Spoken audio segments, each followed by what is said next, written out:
In this week's parasha, Parashat Vayishlach, at the very end of the parasha, we read all about the family of Eisav, the children he's going to have, the chiefs, the great generals that are going to come out of Eisav. And I want to fast forward to the very last pasuk of this parasha because I saw an awesome idea in Rabbi Franlin, the Parasha, Volume 2, quoting Rav Hutner, the Pachad Yitzchak. Okay, it says as follows, the very last pasuk.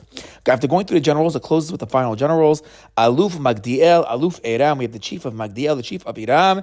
Ele Alufe Edom, Nemoshevotam, Be'eretz who Eisav Avi Edom. He says, these are the chiefs of Edom by their settlements in the land of their possession. He is Eisav, the father of Edom. So asks Rav Hutner, he says, what does it mean that the pasuk tells us that that Eisav is, these are the chiefs that are in Lemoshvotam, Be'eretz Achuzatam, that are in by their settlements in the land of their possession?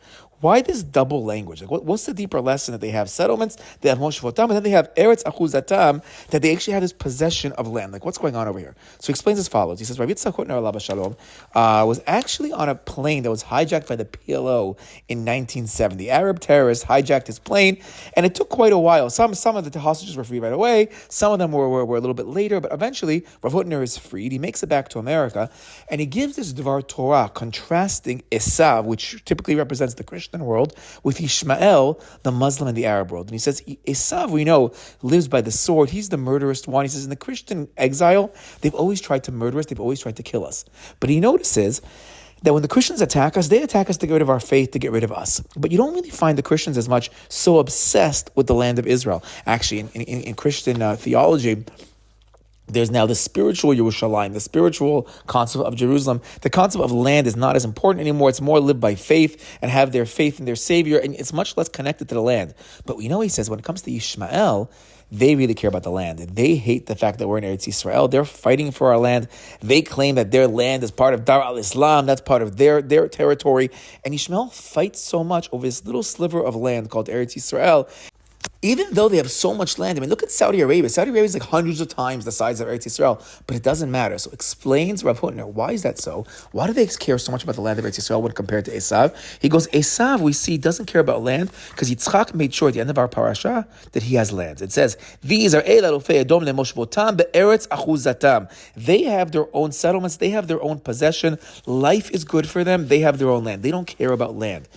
But says Rav Hutner, when it comes to Yishmael, life's a little bit different. Because when it comes to Yishmael, they were kicked out of the land of Eretz Yisrael. Abraham sent him away.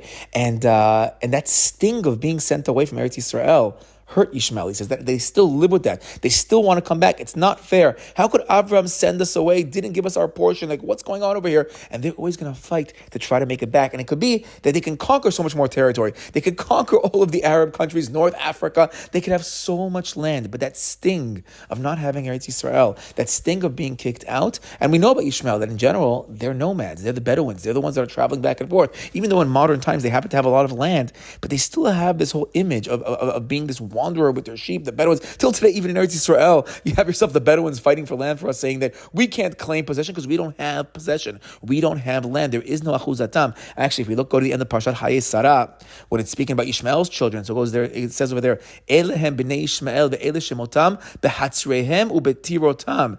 And these are them in their lands, in their chatzers, and in tirotam,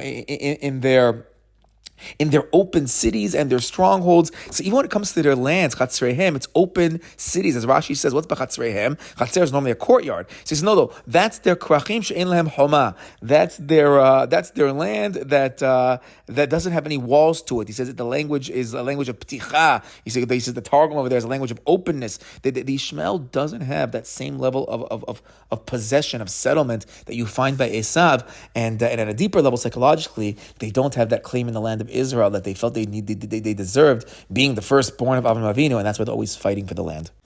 And that's why we see these pesukim till today have an effect. The politics happening today, what's happening today, still is driven by these early maaseh bot siman banim in the Torah. Shabbat shalom.